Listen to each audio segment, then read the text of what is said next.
Bom dia, mais um domingo aqui que estamos em família. Queria já pedir para você abrir sua Bíblia em Isaías 28. Hoje já vamos direto aí entrar na palavra do Senhor.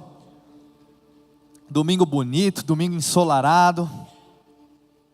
Hoje eu quero falar um pouco, o tema da minha mensagem é escolhendo a fonte e estabelecendo o padrão. Isaías 28, versículo 5. Isaías 28, versículo 5. Fala assim: naquele dia, o Senhor dos exércitos será uma coroa gloriosa, um belo diadema para o remanescente do seu povo. Ele será um espírito de justiça para aquele que se assenta para julgar, e força para os que fazem recuar das portas a guerra. Amém. Vamos orar, Senhor. Obrigado pela tua palavra, Senhor. Obrigado porque ela é tão rica. Venha falar aos nossos corações, Senhor, nessa manhã. Pai, nós sabemos que mais do que qualquer palavra, qualquer canção que possa ser falada, Pai, um toque do Senhor, Pai, uma palavra do Senhor pode fazer com que a gente saia daqui diferente como a gente chegou, Senhor. Senhor, o Senhor é o nosso bem mais precioso, Jesus. Vem tocar cada coração aqui, Senhor. Vem tocar cada mente aqui, Jesus. Nós precisamos do Senhor, Jesus. Amém. Amém. Pessoal, esse texto é um texto que eu acho ele muito bonito, né? Opa, voltou. Talvez você já viu esse texto aí na sua vida, talvez você já ouviu, né? E esse capítulo, né, ele começa, né, vou trazer um pouco de contexto para vocês, com uma condenação dos governantes e sacerdotes de Judá na época, né? Eles são descritos aqui nesse texto como bêbados, como insensíveis às necessidades do povo, né? E o capítulo ele continua descrevendo como que Deus ele vai julgar e punir aqueles que rejeitam os seus caminhos, né? O capítulo ele exorta o povo de Judá a se afastar dos caminhos pecaminosos e retornar para Deus, né? O que é Deus, como é descrito nesse texto aqui, como um Deus gracioso, um Deus compassivo, né? Então o capítulo ele oferece esperança e ele oferece redenção para aqueles que se arrependem e voltam para Deus, né? Mas eu queria começar aqui falando algo para vocês. Quando algo aparece, não necessariamente é quando algo começou. Quando algo aparece, não necessariamente é quando algo começou. Então, essa pregação, ela está aparecendo agora, mas ela não começou agora, né? Já tem um tempo que eu estou me preparando para poder dar essa mensagem aqui para vocês, né? Então, eu não penso algo no sábado, abro a Bíblia e venho aqui e compartilho com vocês no domingo. Existe um tempo de oração, existe um tempo de estudo, existe um tempo de preparação para que a gente pudesse estar nesse momento aqui. Você te vi aqui agora no culto, mas existiu uma preparação para você chegar aqui. Você não simplesmente apareceu aqui, sabe? Eu não sei o que aconteceu para que você pudesse estar aqui hoje. Você teve que, talvez, tomar um café da manhã, você teve que acordar seus filhos, preparar eles, deixar eles no Kids. Esse culto aqui, ele foi preparado, né, para que acontecesse. Alguém fez a escala do louvor, o pessoal do louvor chegou mais cedo para ensaiar. A gente tem o pessoal do staff que está aqui servindo, organizando as coisas, para que a gente possa ter um ambiente de excelência aqui. Então, quando algo aparece, não necessariamente é quando algo começou, né? E quando a gente chega sempre, não é final do ano agora, mas quando a gente chega no final do ano, né, a gente sempre fica falando sobre novos começos. A gente começa a pensar o que a gente vai fazer no outro ano, né? E a gente começa a usar frases clichês que talvez nos motivam, né, e nos ajudam, né? Talvez ano novo, novas oportunidades, né? Uma frase que a gente sempre ouve em começo e final de ano, né? Mas eu tenho entendido, quando a gente pensa na nossa história, que a gente não consegue reescrever a nossa história. O que a gente consegue fazer é mudar o final. Então a gente não consegue mudar como as coisas começaram, a gente não consegue mudar o passado, mas a gente consegue mudar o final. E é importante então a gente entender um pouco, né, como eu estava falando, sobre o contexto da época que esse versículo foi escrito. Então na época desse versículo aqui, as cidades elas eram protegidas por dois muros. Tinha um muro interno e tinha um muro externo, né? O muro externo então tinha o primeiro portão, e depois você andava um pouco para dentro, tinha um muro interno com um portão também para proteger a cidade. Esse era o espaço de proteção. E entre esses dois muros é onde acontecia muita coisa. Negociações aconteciam, as deliberações da vida. Então esse lugar entre os dois portões, né, eu digo que é o lugar das decisões. É o lugar onde os seus pensamentos são processados, né? É o espaço entre o que os seus olhos veem e o que você faz na sua vida. É o espaço entre aquilo que você ouve e como você vai agir em relação a isso. Esse espaço entre os dois portões, o que Deus está trazendo nesse texto aqui, é muitas vezes onde a batalha ela é ganha ou ela é perdida. Então, muitas vezes numa guerra, né, numa batalha, ela não vai acontecer quando a batalha estiver acontecendo. Ela pode acontecer antes, talvez é no espaço entre esses dois portões, é a proteção que você cria entre esses dois portões, é a decisão que você toma entre esses dois portões. Por quê? Onde é visto, onde aparece, não é quando começou. Então, um corredor das Olimpíadas que ganhou, onde o sucesso dele fica evidente, não é onde o sucesso dele começou, porque o sucesso dele começou com o quê? Com ele treinando quando ninguém estava vendo. Então, quando algo aparece, não necessariamente é quando algo começou, né? E normalmente, o problema de alguém aparece, não é quando esse problema começou. Tá? Quando um problema aparece, não é quando um problema começou. Meu pai, né, falar um pouco da minha família. Eu tive um avô que era alcoólatra, né, e chegava bêbado na casa da minha mãe, da família da minha mãe. E esse avô alcoólatra, ele abusou da minha mãe, bêbado, né? Ela conta isso no testemunho, depois as mulheres que quiserem ouvir um pouco mais vão poder conhecer.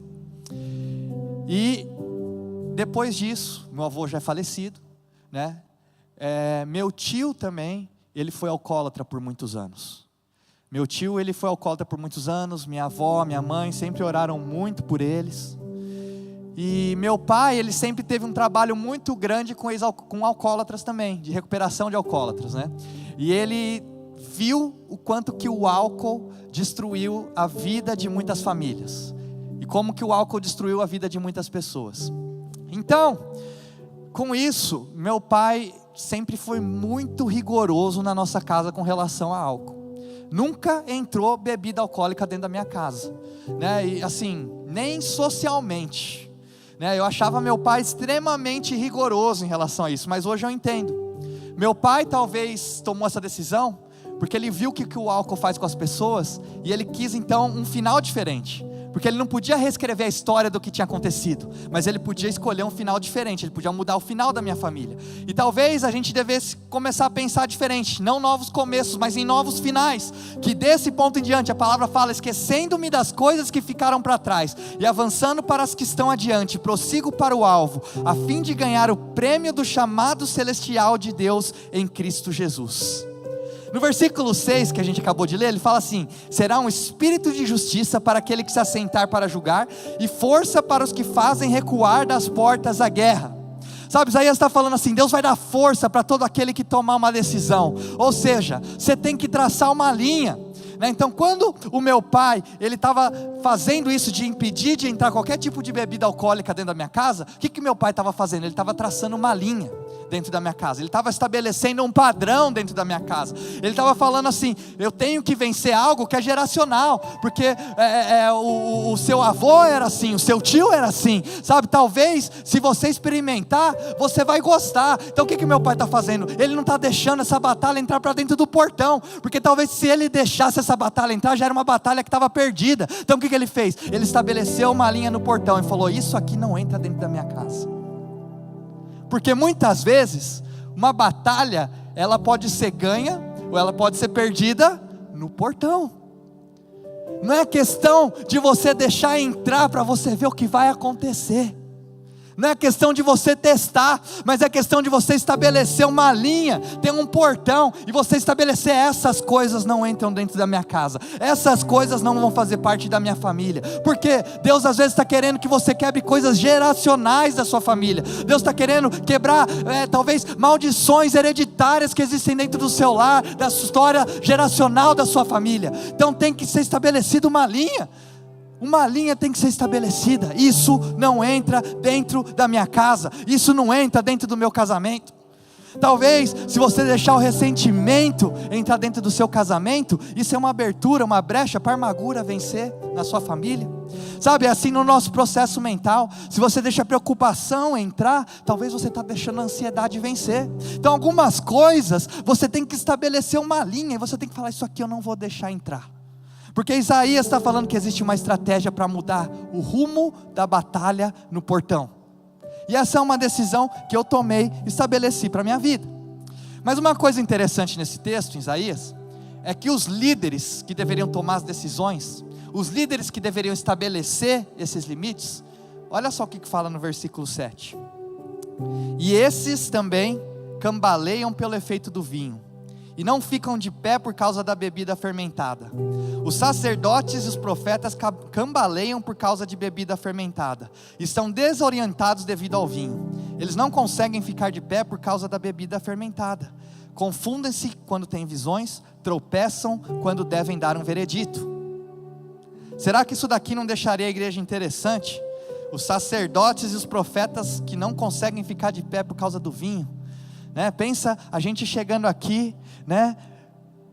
Tomamos um monte de bebida fermentada, que como diz no texto, e a gente chega aqui cambaleando. Pastor Elton chega aqui cambaleando, Pastor Oliver chega aqui cambaleando, eu chego aqui cambaleando. Você já não consegue me entender quando eu estou bem. Imagina se eu tivesse tomado umas antes de chegar aqui para vocês, falar isso aqui para vocês, não é? Imagina, isso aqui não deixaria a igreja interessante, né? E aí fala que esses líderes aí, que deveriam ser os líderes que estariam tomando as decisões, eles não conseguem ter visões direito, não conseguem enxergar com clareza, não conseguem enxergar de forma correta, porque eles estão bêbados.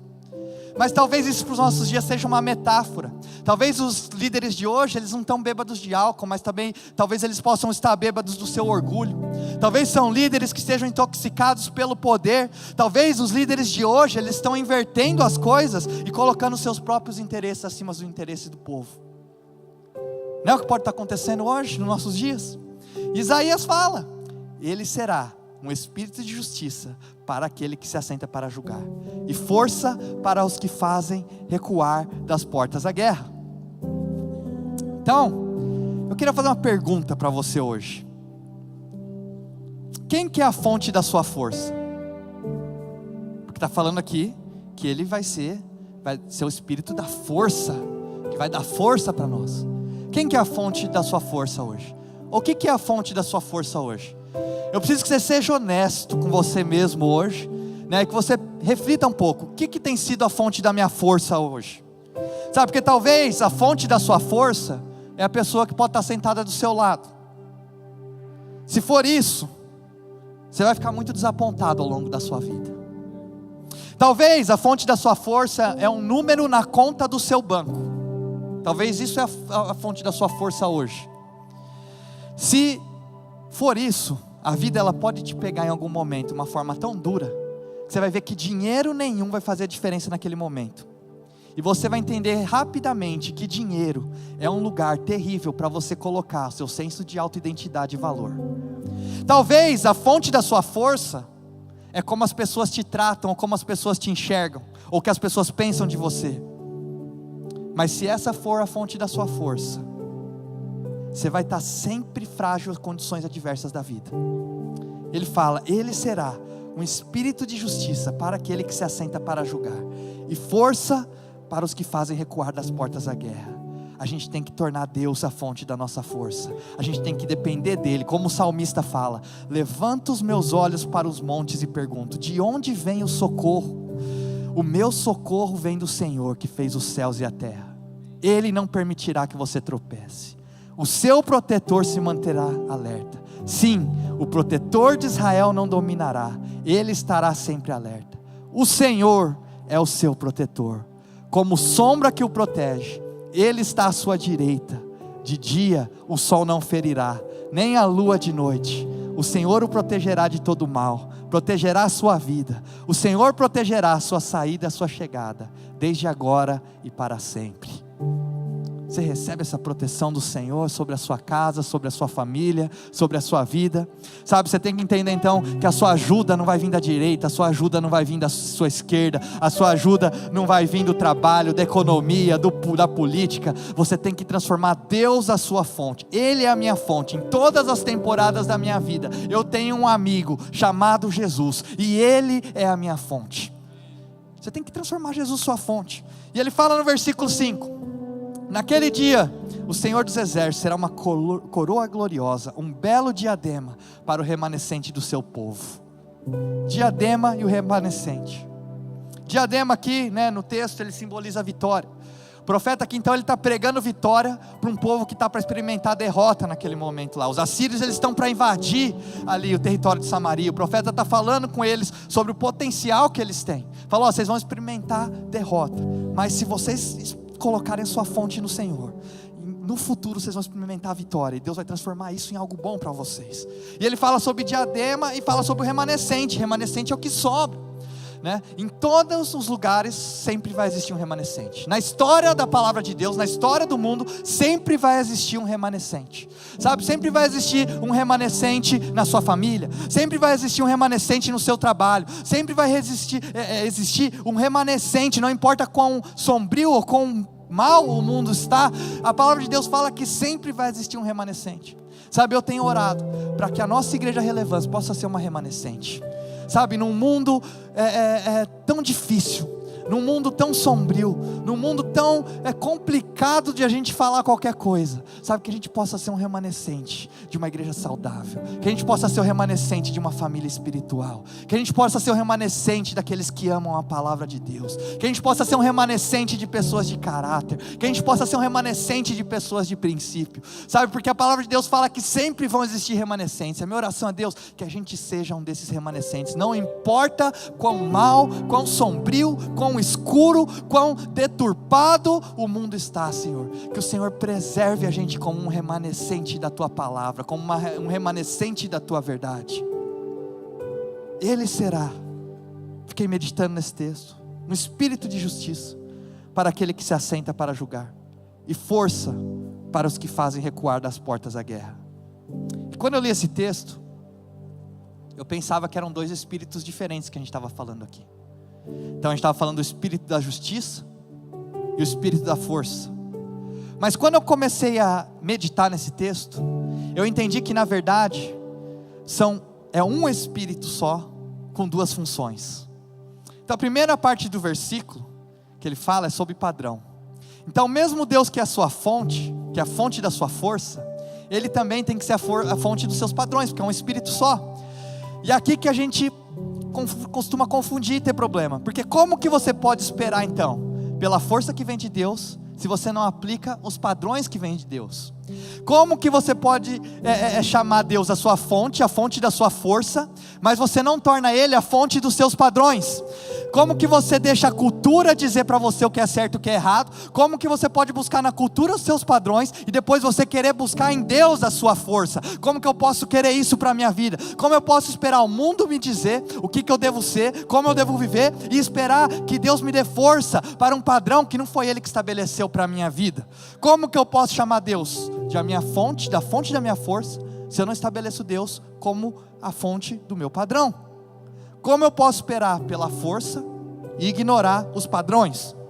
É por isso que muitas vezes a gente se sente fraco, porque a gente fica pedindo para Deus dar força, mas a gente abre mão dos padrões de Deus, e aí o inimigo vem como uma tempestade e aproveita essa brecha que está dando na sua vida. Então você pede para Deus te dar alegria, mas você não aplica o padrão de Deus nos seus pensamentos. Você está pedindo para Deus dar alegria, mas você deixa qualquer tipo de coisa entrar na sua cabeça, você não bloqueia Ele na entrada. Ah, mas eu não estou pedindo para Deus para alegria. Mas Deus, Ele não pode violar o principal princípio da natureza do relacionamento dele com a gente.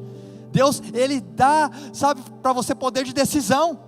Então não tem como você receber a força de Deus se você não estabelece o padrão de Deus para a sua vida. E isso é o maior problema que a gente tem como cristão, porque quando a gente precisa, a gente vai clamando para Deus, e Deus fala assim: mas talvez você está nesse lugar por causa das decisões que você tomou até agora. Eu não tenho nada a ver com isso. Sabe, eu estava conversando com uma pessoa outro dia, e é o que está acontecendo muito hoje, né? A pessoa chegou assim e falou assim: ó, eu decidi estabelecer o padrão da minha vida do que é certo e do que é errado. Eu pensei assim, cara, eu não consigo fazer isso para mim. Eu não quero isso para minha vida. Eu já mudei de ideia diversas vezes. Eu já mudei de pensamento diversas vezes. Eu não confio em mim mesmo para tomar uma decisão como essa, que vai afetar tanto o meu destino. Sabe, eu preciso de um Deus que é maior que eu, mais sábio que eu, que sai há mais tempo que eu, um Deus que já está no futuro e sabe como a minha próxima decisão vai afetar o meu destino. Eu não quero ocupar esse lugar, eu preciso de Deus na minha vida. Sabe, uma vez, gente, quando eu vou montar uma mensagem, né, eu gasto horas orando. Minha esposa aqui sabe, eu gasto horas orando, lendo, meditando, estudando, pesquisando, né? E aí um amigo, né, estava ficando em casa uma vez, e ele viu a minha dedicação para montar uma mensagem, né? E ele chegou e falou assim: cara, você devia fazer uma mensagem mais simples, ninguém vai perceber a diferença, né? E ele, né, esse amigo era pastor, viu gente, também, né? Ele falou assim: ninguém vai perceber a diferença. E eu fiquei pensando no que ele falou. E sabe o que eu entendi naquele momento? Sabe por que eu me esforço tanto para fazer uma mensagem aqui? Porque o meu padrão aqui não é receber um elogio seu. O meu padrão não é você gostar.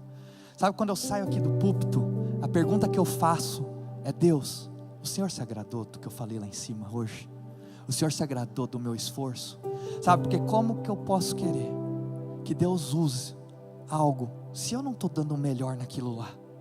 Então minha preocupação não é receber um elogio seu nessa manhã aqui, quando eu venho aqui pregar. Minha preocupação é: Deus, eu fiz aquilo que está no seu coração, Deus.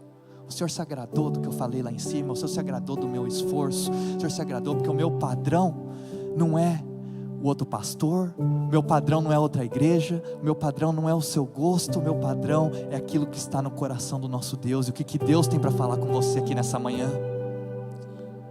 Sabe, então a gente abre mão do padrão e quer que Deus use. Sabe, é tudo sobre Ele. Quem que definiu os seus padrões? Será que é um influenciador? Será que é uma celebridade que define o seu padrão do que é ser bem sucedido, do que é ter uma vida boa, do que é ter uma família feliz? E aí você se torna uma pessoa que estabelece padrões. Aí sabe o que o pessoal do mundo vai falar para você? Ah, você se acha, porque você fica estabelecendo um padrão. Ah, eu não bebo. Ah, eu não ouço tal música, tal tipo de música. Ah, eu não sei o que. O pessoal vai falar: ah, você se acha melhor que a gente, porque você está estabelecendo padrão.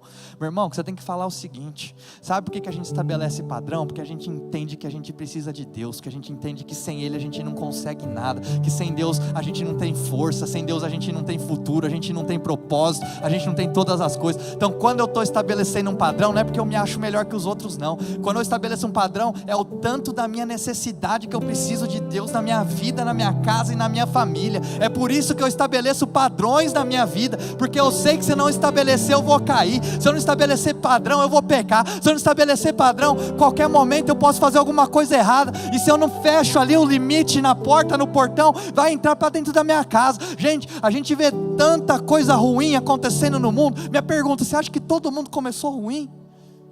Sabe, a gente vê tantos problemas acontecendo com pastores em outras igrejas. Minha pergunta: você acha que começou ruim, gente? Você acha que alguém começa mal intencionado? Gente, a gente tem construído aqui, orado por essa igreja. A gente sabe quão desafiador é construir uma igreja. Vou falar para vocês: nenhuma igreja dá certo se não tiver o favor e a graça de Deus. Não tem estratégia, sabe, não tem líder, não tem ninguém que vai fazer uma igreja dar certo. A única maneira de uma igreja dar certo é ter a graça e o favor de Deus. Então eu posso falar para vocês, gente: ninguém começa mal intencionado. Se começa mal intencionado não vai dar certo, porque não vai ter a coisa que faz uma igreja dar certo. Agora o que acontece? Talvez não estabeleceu o padrão, talvez não colocou limite no portão, e aí deixou uma coisinha entrar ali, deixou uma coisa entrar lá dentro. E o que Deus está falando, algumas coisas, se você deixar entrar, a batalha já está perdida, meu irmão. Você tem que ter padrão na sua casa, você tem que ter padrão na sua vida. Isso não é se achar, não. Isso não é ser melhor que os outros, não. Isso é entender a sua necessidade da graça e da misericórdia de Deus. Isso é estabelecer padrão, sabe? Então, sabe, talvez você fale assim: poxa, eu quero que Deus seja minha força, sabe? Mas como que você vai ter a força de Deus se Ele também não é a fonte do seu padrão? Sabe, como que você quer ter sucesso se você não preza por excelência? Sabe, se você vem aqui, se você não estabelece um padrão de excelência, como você quer a bênção de Deus? Como eu falei aqui, como que eu quero que Deus abençoe essa mensagem que eu estou dando para vocês aqui, se eu não der o meu melhor nisso daqui hoje? Sabe, a maioria das pessoas pensa que não. Quando é para Deus, vamos fazer de qualquer jeito.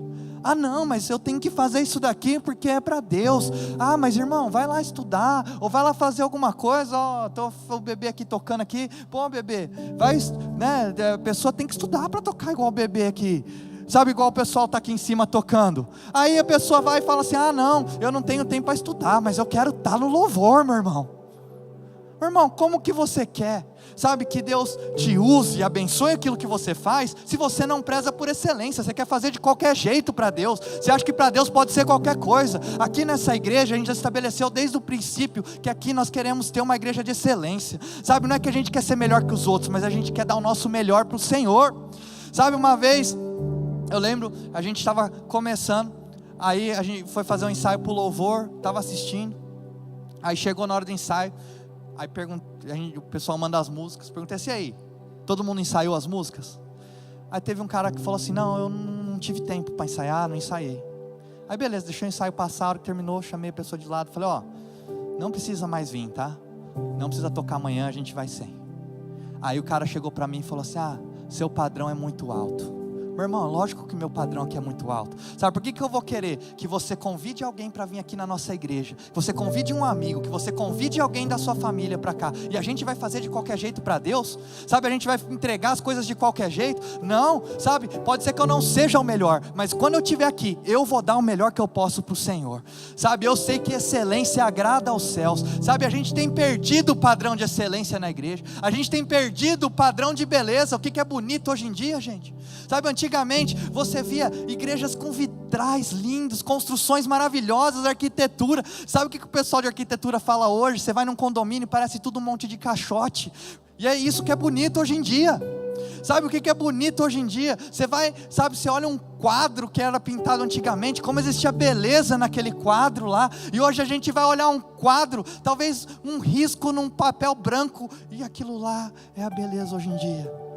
Sabe, pô, roupa, sabe, a gente estava assistindo um seriado de época, você vê os vestidos que as mulheres usavam naquela época, sabe, uns negócios grandes assim, que você vê que era, sabe, feito à mão, sabe, um negócio que demorou tempo para ser feito, e hoje, o que é bonito, sabe, para o mundo, é talvez quase não mostrar nada, é só mostrar o corpo.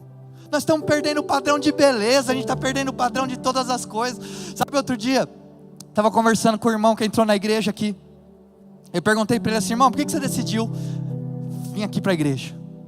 Sabe o que ele me respondeu? Tinha uma época, a gente estava testando um culto de quarta-feira à noite aqui, e a gente testou na época de inverno, estava muito frio nessa época aí. Aí chegou o irmão aqui, eu lembro desse irmão, ele chegou de short e camiseta, e a gente estava com um bazar aqui. E aí, eu vi esse irmão saindo de blusa no final. Falei: acho que ele trouxe alguma coisa, né? Mas sabe o que ele falou para mim? Ele falou: eu decidi ficar aqui nessa igreja, porque eu vim aqui num culto de quarta, eu não estava esperando o frio que ia ter. Um irmão da igreja viu como é que eu estava, ele foi lá no bazar, comprou uma blusa e me deu. Meu irmão, isso aqui tem que ser o padrão de quem é crente, quem é membro aqui dessa igreja. Sabe, a gente ajudar o próximo, a gente ver a necessidade do outro. Você é voluntário aqui nessa igreja, isso aqui tem que ser um padrão pra gente. Sabe, é aquilo lá que fez o cara decidir ficar aqui na nossa igreja. Sabe, ele se sentiu amado, ele se sentiu acolhido. A gente tem que estabelecer padrão. Como que você pode esperar por sucesso sem um padrão de excelência? Como que você pode esperar por abundância sem um padrão de mordomia? Talvez você está orando para Deus: Deus, me dá mais. Você vê o irmão do lado sendo abençoado, você vê o outro sendo abençoado, você fala assim: Deus, me dá mais. Deus, eu quero mais, Senhor. Me ajuda que eu vou começar a ajudar os outros. Meu irmão, não é assim que funciona no reino. Sabe, Deus, você pede para Deus ser a sua provisão, mas tudo o que você gasta é com você mesmo. Tudo o que você pensa é em você mesmo. Sabe, aí você fala assim: Deus, me dá mais. Para que Deus vai dar mais para alguém que tem a mão fechada, meus irmãos? Você tem que ter um padrão. Meu padrão, vou falar do meu aqui, não precisa ser o seu, estou falando do meu aqui agora. Sabe, meu padrão, entrou dinheiro na minha conta, os primeiros 10% eu dou para a igreja, eu dou para o Senhor, porque esse é o meu padrão. Eu declaro que Ele é o dono da minha vida e que tudo que eu tenho pertence a Ele. Esse é o padrão da minha vida. Sabe como é que Deus vai derramar mais em você se você está com a mão fechada o tempo inteiro? Como que você quer experimentar abundância sem um padrão de boa mordomia? Sabe, seus filhos não podem chegar para você no domingo de manhã e perguntar: pai, mãe, a gente vai para a igreja hoje? Porque se eles estão perguntando isso, quer dizer que você já tornou a igreja uma opção. Sabe, e aí eu li uma frase que fala: pais que tratam a igreja como opção não devem se surpreender quando seus filhos tratarem Jesus como desnecessário. Eu tenho padrão. É desses padrões que vem a minha força. Talvez você está pedindo força para Deus, mas você não está estabelecendo padrão. Você está pedindo abundância, você está pedindo sucesso, mas você não tem padrão de excelência, você não tem padrão de mordomia, você não tem padrão de santidade. Como é que Deus vai te dar força se você não estabelece padrão, meu irmão? Você está precisando de força aí na sua casa, sabe? Você está precisando de autoridade e influência. Como é que você vai ter autoridade e influência se você não está disposto a praticar sacrifício, a sacrificar? Sabe, eu quero sucesso, mas eu quero sem sacrifício. Sabe o que você está falando? Eu quero ressurreição, mas eu quero sem crucificação. Meus irmãos, não tem como. Sabe, existem, uma coisa está conectada à outra. Uma coisa, talvez você está pedindo e orando a Deus por liberdade. Mas se você não aplica um padrão de perdão, não tem como você experimentar paz e liberdade. Como assim, pastor? Você se apega a qualquer ofensa. Você fica procurando motivos para você se sentir excluído e rejeitado, para você poder sentir raiva e amargura das pessoas. E aí depois você reclama para Deus que você está mal emocionalmente. Meu irmão, você quer experimentar um padrão de liberdade? Você quer ter força, liberdade e paz na sua casa? Não tem como se você não estabelecer um padrão de perdão. Sabe, você está deixando essas coisas entrarem. Você está deixando essas coisas entrarem no seu coração. Você está deixando essas coisas entrarem na sua mente. E aí depois você fica falando para Deus que você não está bem, que você precisa de força, que você precisa de ajuda. Meus irmãos, o que Isaías está nos ensinando aqui nesse texto: se você quer a força do Senhor na sua casa, se você quer a paz do Senhor na sua casa, se você quer a bênção do Senhor no seu lar, você precisa estabelecer o padrão que a palavra de Deus nos fala também. E o problema hoje é que a gente quer os benefícios sem estabelecer o padrão. Sabe, a gente quer experimentar as coisas boas do Evangelho sem viver o padrão que Deus estabelece para nós. E sabe o que eu mais vi na vida? Eu lembro quando eu era mais novo, eu ficava ouvindo essas coisas: tem que perdoar, tem que amar o próximo, tem que tratar o outro bem, quando alguém te der um tapa na cara, você tem que dar o outro, não sei o que. Ficava ouvindo essas coisas. Você não pode isso, você não pode aquilo. Sabe, a gente aqui não gosta de ficar falando, estabelecendo o que pode e o que não pode, né? Mas eu vim de uma cultura religiosa que tinha isso. E aí eu ficava olhando aquilo lá, e para mim o Evangelho muitas vezes ele parecia uma punição. Ele parecia assim: poxa, eu tenho que cumprir essas coisas aqui, sabe, para Deus me amar e eu poder chegar no céu um dia. Sabe, isso era pesado para mim. Sabe, e aí para mim eram obrigações. Eu comecei a viver a vida, comecei a estudar a palavra de Deus, comecei a olhar para a minha vida e falei assim: deixa eu testar, aplicar as coisas que está nesse livro aqui na minha vida. Deixa eu tentar ver o que acontece. Gente, eu entendi. Sabe, não são as minhas atitudes e as minhas decisões aqui que vão me levar para o céu. É a minha fé. Sabe, foi o sacrifício do Senhor.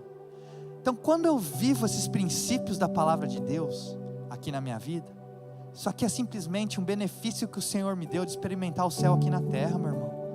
Sabe, de experimentar coisas boas aqui na terra, de viver melhor. Sabe, então quando Deus fala para perdoar, sabe, outro dia eu estava tendo uma conversa com um irmão, a gente estava num grupo, estava fazendo um grupo de discipulado, a gente estava falando um pouco sobre perdão, sobre amor e sobre perdão.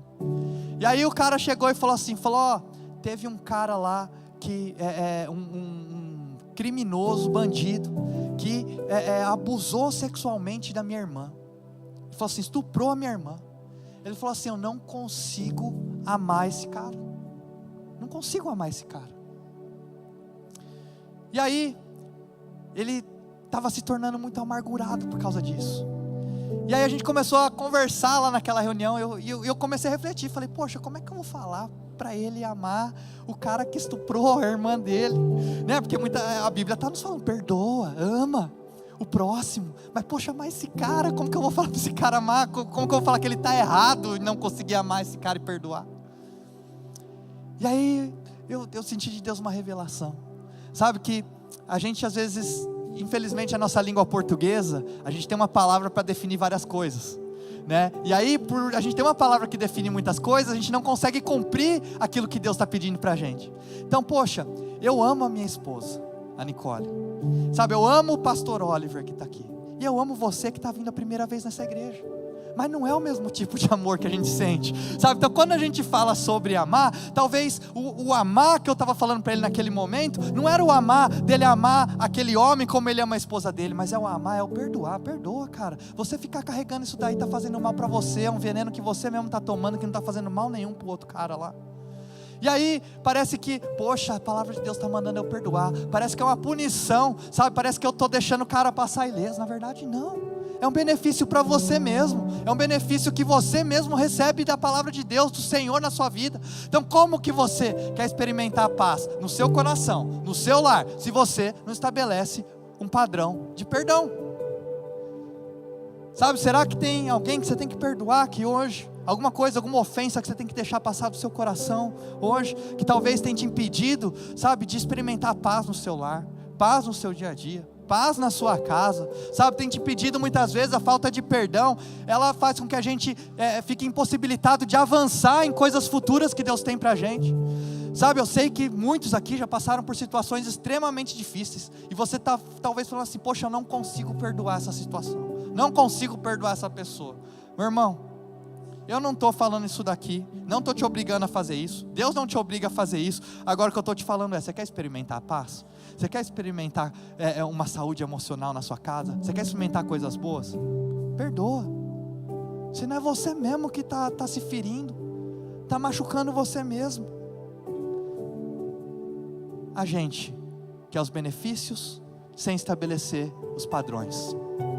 Não existe, gente, isso não existe. Sabe, nós temos que começar a estabelecer padrão. Sabe, a palavra de Deus fala, nós somos a luz do mundo. A gente estabelece os padrões desse reino aqui. A gente quer ser remanescente, a gente tem que ter padrão. A gente quer receber a diadema, a gente tem que ter padrão. Sabe, eu já decidi, eu e a minha casa serviremos ao Senhor. Já falei isso daqui. Sabe, nós vamos ser remanescentes, porque na minha casa vai ter padrão, meus irmãos. Sabe, eu não vou deixar a amargura entrar no meu relacionamento com a Nicole. Sabe, se a gente discutir, quando a gente discute, porque a gente também é humano, a gente erra também, sabe, eu não vou deixar passar para outro dia, eu vou para ela, eu vou pedir perdão, sabe, eu vou resolver, porque eu não vou deixar a amargura entrar para dentro da minha casa. É um padrão que eu estabeleci para o meu lar, meus irmãos. Isso aqui não entra dentro da minha casa, sabe, para depois virar uma bola gigante que acaba virando de um negócio pequeno uma coisa muito grande. Sabe, glória a Deus, sabe, eu nem minha irmã, a gente é alcoólatra. Não estou falando aqui que você deve beber ou não, tá? Mas eu tive um avô, tive um tio que foi alcoólatra, né? E tiveram muitos problemas por causa disso. Mas hoje eu e minha irmã não somos, porque meu pai estabeleceu um padrão. Meu pai estabeleceu um limite para nossa casa. Sabe o que? Talvez você tenha orado para Deus ser a fonte da sua força. Ele não é a fonte dos seus padrões. A gente não pode contaminar o poço, depois reclamar da qualidade da água. Queria só que você terminasse refletindo hoje. Qual padrão você tem que estabelecer para a sua vida hoje? Qual padrão você tem que estabelecer para a sua casa e para a sua família hoje? Será que tem alguns padrões de coisas que você tem pedido para Deus, os benefícios, mas você não tem estabelecido os padrões que a palavra de Deus nos ensina? Então, queria que você ficasse de pé no seu lugar, que você fechasse seus olhos.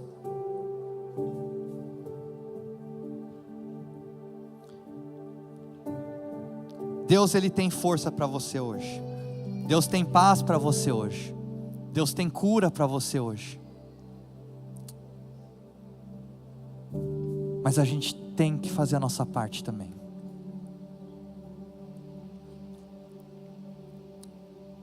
Espírito Santo, vem falar aos nossos corações nesse momento.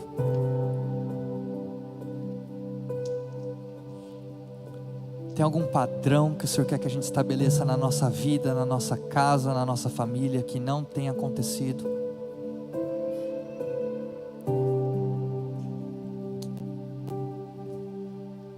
Nos ensina, Senhor. Nos ensina, Jesus. Pai, derrama sobre nós sabedoria nesse momento, Senhor.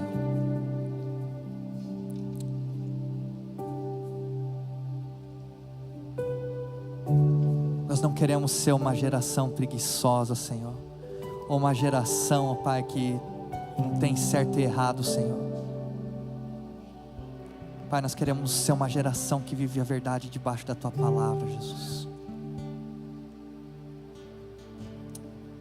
Nos ensina o padrão do Teu reino, Pai. Nos ensina, Senhor. Nós sabemos, Pai, que da Tua palavra vem a nossa força, Jesus. Da Tua palavra, Pai, vem a paz que excede todo entendimento, Jesus. Obrigado, Senhor. Começa a revelar para cada um de nós aqui agora, Senhor, o que precisa ser mudado, Senhor. O que precisa ser colocado, Pai, na Tua cruz, Senhor. Senhor, começa a derramar a força, Pai, para que a gente possa estabelecer esses padrões na nossa casa, Pai, na nossa família, Senhor.